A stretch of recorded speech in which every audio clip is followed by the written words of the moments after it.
Easy creations में आप सभी का फिर से एक बार स्वागत है। आज की इस वीडियो में मैं आपको कुछ डिज़ाइनर कुर्तीज़ के पैटर्न बताऊंगी, जिससे कि अगली बार जब भी आप अपनी कुर्ती को डिज़ाइन करना चाहें या अपने टेलर को कपड़ा देना चाहें तो आप इन सारे डिज़ाइंस को भी एक बार ज़रूर नज़र में रखें।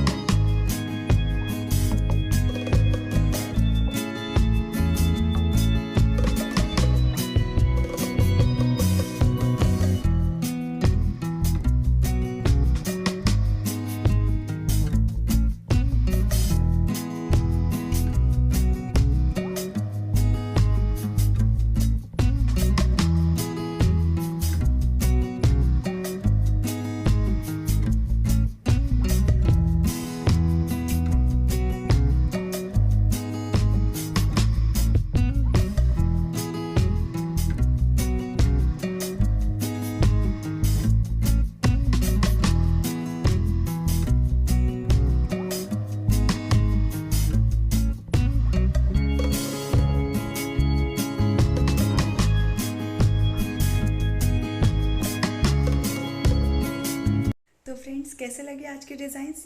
आई होप आपको पसंद आए होंगे।